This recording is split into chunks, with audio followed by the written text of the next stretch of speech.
Bonjour à tous, c'est Cécile. Aujourd'hui, je suis très contente de vous partager un tag que j'ai repéré là sur les réseaux sociaux pour la Saint-Valentin, donc sur YouTube notamment, grâce à Claire de la Lune et à Ashla Estrella, donc sur leur chaîne YouTube.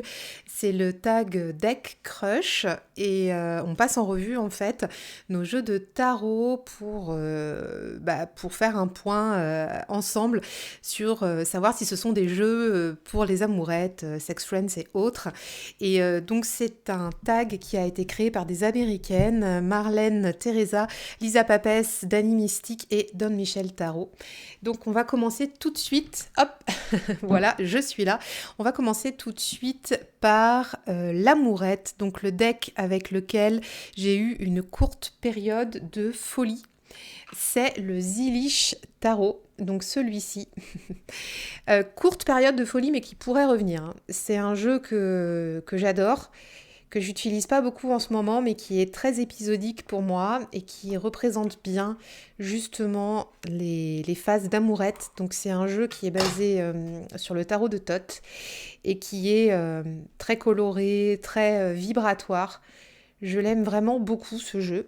Mais par contre, c'est vrai que je vais m'en servir de façon vraiment courte période. Et les amourettes, vous savez, elles peuvent revenir, donc c'est pas impossible que ce jeu-là puisse revenir. Alors je l'ai trimballé beaucoup il y a 2 ans, notamment dans mes valises de voyage, quand je partais en déplacement pro. En plus, c'est un jeu voilà, facile à transporter dans sa petite boîte, il tient facilement dans la main. Donc je le glissais partout, je l'avais tout le temps avec moi. Et même, il a une petite couleur particulière parce que je crois que c'est le premier jeu que j'ai utilisé pour faire une vidéo sur Instagram quand j'ai créé mon compte en 2020. Donc voilà. Donc ça, c'est le Zilish Tarot. Voilà. Le dos des cartes ici. Donc très joli jeu. Donc l'amourette, c'est le Zilish. Ensuite, amour d'adolescent, donc un deck dont vous étiez amoureux mais pour lequel vous ne pouviez pas vous engager à long terme. Alors, j'ai choisi un jeu que j'ai jamais présenté ici, mais qui est un jeu que j'ai depuis longtemps, qui est le tarot des chats mystiques. Voilà, il est là dans sa boîte. Et c'est un jeu qui représente un peu ouais, cette vibe d'amour adolescente. Un deck dont vous étiez amoureux mais pour lequel vous ne pouviez pas vous engager à long terme. Ouais, ok. Donc c'est celui-là qui m'est venu tout de suite en tête quand j'ai préparé le tag. Parce que en fait ce jeu je ne l'ai pas acheté pour moi au début, je l'ai acheté pour faire des tirages à une amie très proche qui adore les chats. Et avec cette amie on se connaît depuis qu'on est adolescente justement. Et du coup bah, ce jeu il a ce parfum-là. Il a ce parfum de jeunesse, il a ce parfum de filouterie avec les chats justement aussi. Hop, attendez, je décale juste des petites boîtes. Il a ce parfum de filouterie, de joie, voilà. Mais par contre, c'est vrai que m'engager à long terme avec ce jeu-là, bah, je sais pas parce que moi, j'aime les chats. On en a un d'ailleurs ici à la maison, mais c'est pas le jeu spontanément vers lequel je vais aller pour pouvoir faire des tirages. Alors par contre, j'ai quand même imaginé un challenge avec celui-là l'année dernière, mais qui n'est pas sorti, qui sortira probablement cet été. Je vais voir. En fait, j'ai créé un e-book avec les chats, mais que j'ai pas mis, voilà, en place. Enfin bon, peu importe. Et donc, c'est pas impossible que cet amour adolescente, ouais, on dirait des amours adolescentes, puisse revenir, voilà. Donc, mais il a le parfum de l'amitié, celui-là. Le parfum, euh, le parfum des premiers émois tarologiques aussi, c'est un des premiers jeux que j'ai acheté quand j'ai complété ma collection de jeux. Moi, j'avais un tarot de Marseille qui me suivait pendant je sais pas, au moins une décennie, 10-15 ans. Et c'est un des premiers que j'ai acheté quand j'ai commencé à m'intéresser au système anglo-saxon. Donc voilà, mais c'est un jeu que j'aime beaucoup, donc il restera ici. Et comme je l'ai pris pour tirer les cartes à mon ami, eh bien, il va rester là. J'ai pas envie de m'en séparer. J'avais imaginé à un moment donné peut-être le laisser partir, mais en fait non, il va rester ici. Ensuite, Le deck Sex Friends, un deck qui vous tient à cœur et pour lequel vous éprouvez de la passion de temps à autre. Alors, il est dans un pochon qui n'est pas le sien. Ce pochon-là n'est pas le pochon du jeu. C'est le tarot initiatique de Arnaud Malherbe. J'aime ce jeu d'amour vraiment très très fort. Très très très très fort. Euh, En fait, au prime abord, c'est pas. On m'aurait dit Sex Friends sans préciser en fait le jeu. J'aurais pas été spontanément vers celui-là, mais c'est la description qui m'a fait aller vers celui-ci. Donc, un deck qui me tient à cœur, pour lequel j'éprouve de la passion de temps à autre, bah, c'est complètement ça. C'est un jeu très passionné, très passionnel, qui est euh, hyper cash, et en même temps qui est bienveillant. Je sais pas comment l'expliquer. C'est El Fuego, quoi. Ce jeu-là, c'est El Fuego, mais c'est un bon pote. Il est passionné, passionnant, passionnel, et puis bah, de temps en temps, je me fais des séances de tirage avec lui. Enfin, je peux me faire des sessions non-stop, ça va durer plusieurs semaines. Et puis, je vais le laisser plusieurs mois. Et puis, je vais y revenir. Et puis, voilà. Et puis, je l'adore. Il a des grandes cartes. Voilà, j'aime ce jeu, mais vraiment beaucoup, beaucoup. Et donc, pour moi, bah ouais, c'est celui-là, c'est le Sex Friend. Et puis, bon, alors j'adore, il y a des cartes. Là, par exemple, la Reine d'épée, c'est ma carte préférée, là, dans ce jeu. Enfin, une de mes cartes préférées. Voilà, c'est un jeu pour moi qui est formidable, donc je suis tellement contente de l'avoir ici. Ensuite, il y avait Amour au premier coup d'œil, un deck que vous avez aimé depuis le début. Ouais, Amour au premier coup d'œil, mais carrément, c'est celui-ci, c'est le Dark Mansion Tarot, qui pour moi est un tarot valeur sûre. Je l'ai aimé depuis le début. Alors j'aurais pu le mettre dans une autre catégorie, celui-là, mais, mais c'est mon... Je l'aime depuis toujours, je l'aime depuis que je l'ai vu sur internet, je l'aime depuis que je l'ai acheté. Je ne m'en lasse pas, c'est un deck tout terrain, il a prouvé sa valeur, hein. Il y a un autre tag là, justement, enfin un autre tag, un autre descriptif, le bon parti, hein, dans ce tag-ci, un jeu qui a prouvé sa valeur pour vous. Bah, en fait, j'ai hésité à le mettre là-dedans, mais ça a été un vrai coup de cœur. Et celui-ci, il fait partie de mes inconditionnels. Je ne m'en sépare quasiment jamais. Alors, je pars pas en voyage avec quand on part. C'est bizarre d'ailleurs, parce que c'est un des jeux que j'ai tendance à sortir pardon, très facilement quand je suis en tirage à la maison, au bureau. Mais par contre, quand je pars quelque part, j'ai tendance à prendre plutôt des petits jeux. Enfin, voilà. Mais celui-ci, c'est vraiment un go-to. Donc, j'ai la version avec le dos marron ici, les tranches dorées. J'adore ce jeu. Donc amour au premier coup d'œil et amour qui dure toujours. Voilà, c'est rigolo hein, sur ce qu'on peut ressentir par rapport à nos decks. Il est marrant ce tag. Ensuite, coup d'un soir. Ah ouais, un deck que vous avez essayé mais que vous avez abandonné presque immédiatement. Parfois vous pensez encore à ce deck. Oui, et je l'ai encore et je ne le laisserai pas partir. C'est le Wandering Star Tarot. Alors lui, c'est vraiment le coup d'un soir.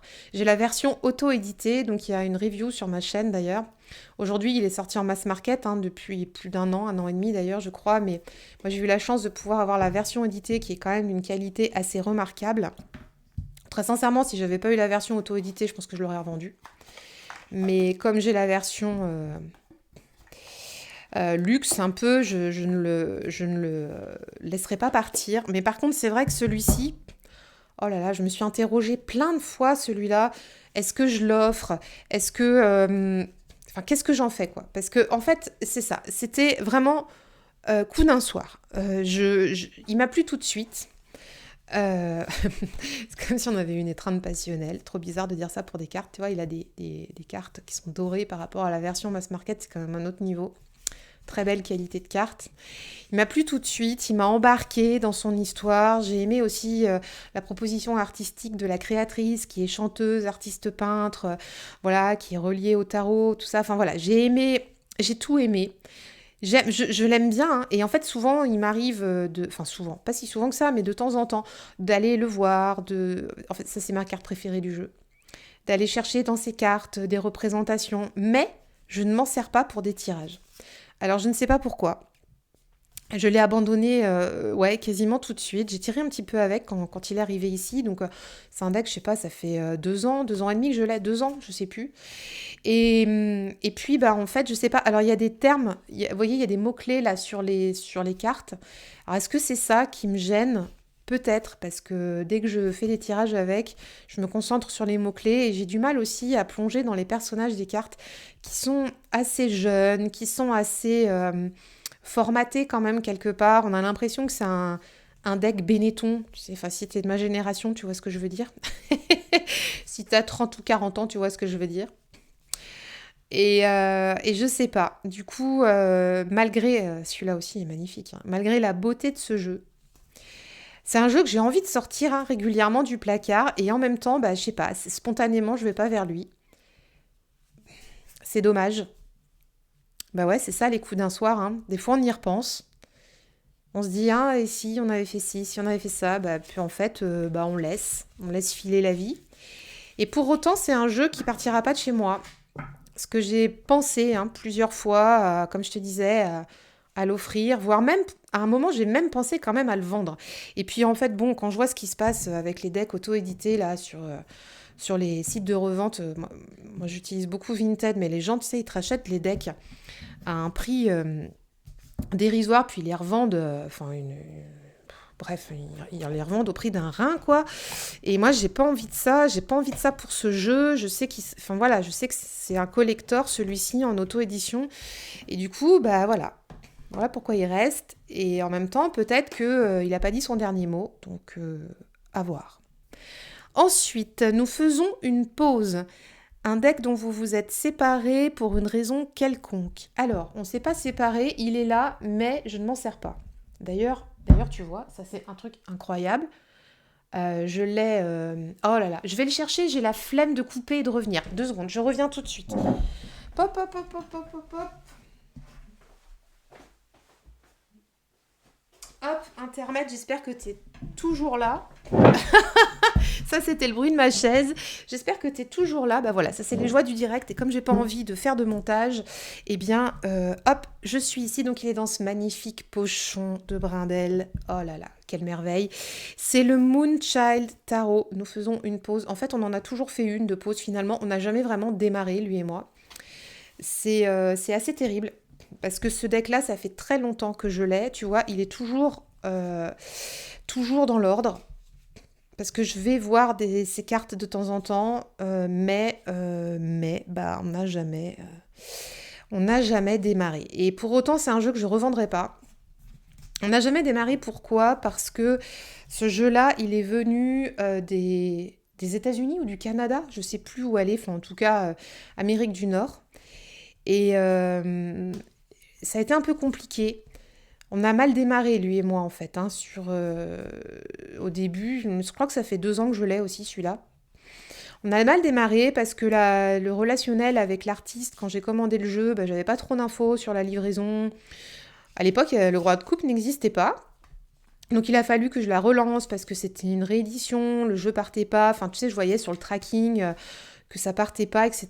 Donc j'ai dû relancer. Bon, après, je l'ai quand même reçu. Je sais pas, il a dû mettre 2 ou 3 mois à venir. Et puis en fait, ce qui s'est passé, c'est quand je l'ai reçu, j'ai payé une blinde de frais de douane. J'ai payé beaucoup plus cher que le jeu, en fait. C'est un jeu peut-être qui m'est revenu, je sais pas, à 120, 150 euros, je ne sais plus, mais ça m'a coûté une blinde. Et en fait, bah du coup, ça m'a blasé. Ça m'a blasé et ce qui fait que j'ai jamais connecté avec lui alors que c'est un jeu magnifique, alors que je l'ai mis tu vois, dans un beau pochon Brindel. Je le trouve joli. En même temps, ces images-là, faut dire quand même la vérité, c'est pas ma came non plus. C'est le seul jeu que j'ai comme ça. C'est un peu, tu vois, rose bonbon, un peu, je sais pas comment t'expliquer. Donc voilà. Mais pour autant, je sais qu'il y a un truc à faire. En fait, je l'ai gardé parce que je voudrais travailler avec lui sur les pleines lunes. Ça s'appelle Moonchild Tarot, c'est pas pour rien. J'ai un jeu dont je me sers aux nouvelles lunes, parce que c'est le Wandering Moon Tarot, tu sais, le jeu en noir et blanc. Donc ça, les nouvelles lunes, moi, ça me parle bien, j'ai de la facilité à travailler avec. Enfin, tu sais, me faire des tirages, tout simplement. Et celui-ci, je l'ai mis à côté du Wandering Moon Tarot pour pouvoir travailler avec lui aux pleines lunes par contre. Donc nous faisons une pause, mais les breaks, bon en général, ça se finit pas bien, mais ça peut redémarrer. Donc voilà, moi tu sais, je suis plutôt optimiste. En tout cas, il partira pas de ma collection. Même s'il est là, à rien faire, à tenir compagnie à ses potes, il partira pas. Parce qu'il m'a coûté tellement cher. Là, j'ai un petit côté revancharde. Hein, de toute façon, je le revendrai même pas. Enfin, je le revendrai jamais au prix où je l'ai payé. Donc, ça sert à rien que je le vende. Et c'est quand même une belle création, quoi.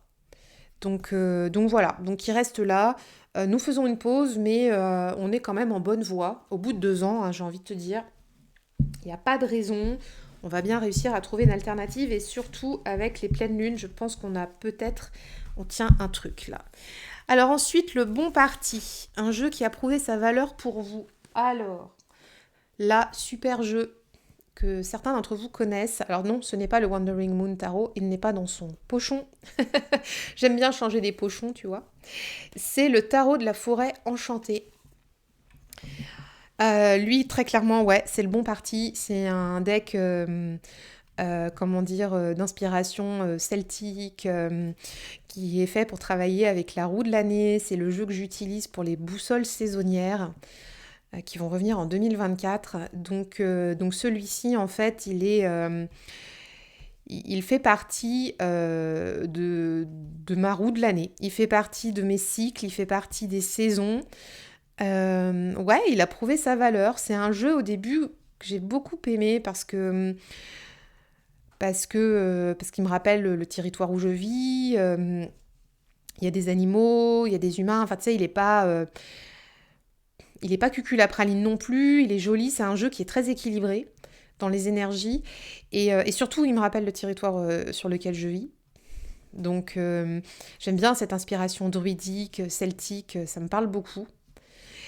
Et il a prouvé sa valeur parce que quand j'ai fait les boussoles saisonnières en 2022, bah en fait, je me suis toujours appuyée sur ce deck, je me suis toujours, comment dire, fiée à ce jeu pour travailler les saisons et j'ai toujours été enchantée du travail qu'on a pu faire ensemble. Donc cette année, il va encore m'accompagner sur les rythmes des saisons, il m'accompagnera toujours. C'est le bon parti, c'est une valeur sûre. On peut tout faire avec ce jeu, on peut travailler sur du soin, du prendre soin de soi, de la divination, on peut travailler sur des énergies, de la reliance avec la nature. Enfin, on peut faire plein de choses. Lui, il est vraiment tout terrain pour moi aussi. Peut-être moins pour les tirages aux autres. C'est un deck que je garde pour moi parce qu'on a une connexion assez particulière, assez forte. Et je le comprends d'une certaine façon parce que c'est un jeu atypique. Donc par contre pour les autres, j'ai déjà tiré pour les autres avec ce jeu, mais je suis pas... je sais pas, il m'est trop personnel en fait. Donc le bon parti, je vais le garder pour moi, quoi. Pour les autres, non, j'utilise le Dark Mansion Tarot, hein. Voilà, mon amour au premier coup d'œil, voilà, ça c'est sûr. Et puis le tarot dont je vais te parler à l'instant, mais que tu connais, parce que je t'en parle tout le temps de ce jeu, mais... Dernier tarot, c'est Ils vécurent heureux ensemble jusqu'à la fin des temps.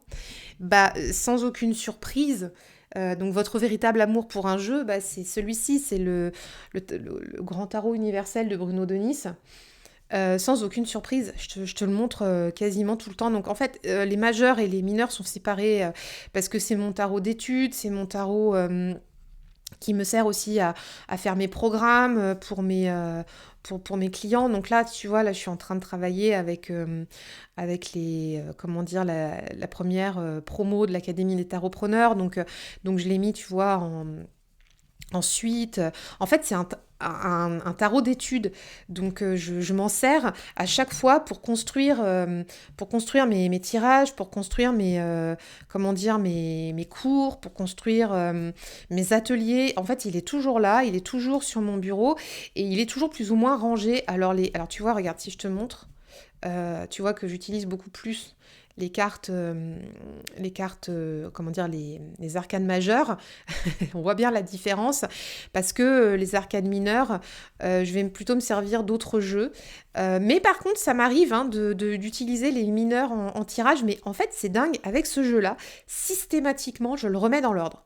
Bon là, pas les majeurs, mais systématiquement, comme c'est pour moi le jeu qui me sert de base à tout ce que je crée, bah, je remets dans l'ordre parce que j'ai besoin d'avoir l'organisation avec lui. J'ai besoin de... Je sais pas, c'est le tarot d'études. Et donc, les arcanes majeures, ici, bah, je m'en sers pour faire des tirages aux autres, beaucoup, beaucoup. Donc, je m'en sers aussi en le mêlant à d'autres jeux. Il a pris le café l'autre jour, tu vois. Il a souffert, hein. Bon, bref, le monde a bien pris. Euh, je me sers en fait des arcanes majeures ici, couplées à d'autres tarots pour faire des tirages. Et c'est trop cool, quoi. Voilà, le dos, il est classique. Donc ça, c'est ouais, mon tarot, il vécu heureux. Franchement, dans ma collection, il y a des tarots pour lesquels j'ai vraiment des accroches sentimentales, on va dire ça comme ça. Mais si je ne devais en sauver qu'un, tu sais, c'est même pas deux ou trois, ni cinq, c'est un seul de toujours. Bah, ce serait celui-là parce que c'est le premier que j'ai eu il y a une vingtaine d'années, même un peu plus maintenant. Et bah, c'est quoi, 2005? Non, c'est un 2005 celui-là. Donc ouais, bah il y a... non, ouais, il y a une vingtaine d'années, il y a 18 ans quoi. Donc c'est le premier tarot que j'ai eu quand il est sorti. Et je pourrais pas m'en passer. Parce que si je l'ai pas, bah, j'ai du mal à créer en fait. J'ai du mal à... Je sais pas. Il est... euh, il est bien. Ils ils vécurent heureux jusqu'à la fin de leur jour, voilà. Même s'il est un peu cabossé par le café, parce que j'ai fait tomber ma tasse de café dessus il y a quelques jours, et bah je sais pas, il a quelque chose, j'adore. Et puis ses cartes se patinent, voilà, il y a un truc. Et puis j'adore ses couleurs vibrantes. C'est un jeu qui me sert aussi beaucoup pour les boussoles saisonnières également, parce que les arcanes sont reliés, enfin en tout cas de ma vision, aux saisons de la médecine traditionnelle chinoise. Tu vois, les bâtons en bois, enfin bon, les épées en élément feu, enfin je sais pas, il y a des trucs. C'est pareil si je te montre non pas le fou, le battleur. Il va avoir un, tu vois, regarde, un yin et yang ici, un Tao. Enfin bon voilà, c'est un jeu qui me parle énormément par rapport à la pratique que j'ai. Donc voilà. Eh bien écoute, j'espère que ça t'a plu. J'espère que peut-être tu as découvert des jeux que tu connaissais pas. En tout cas, j'ai eu grand plaisir à te les présenter pour cette Saint-Valentin. Et je te dis à tout bientôt sur la chaîne. Bye bye.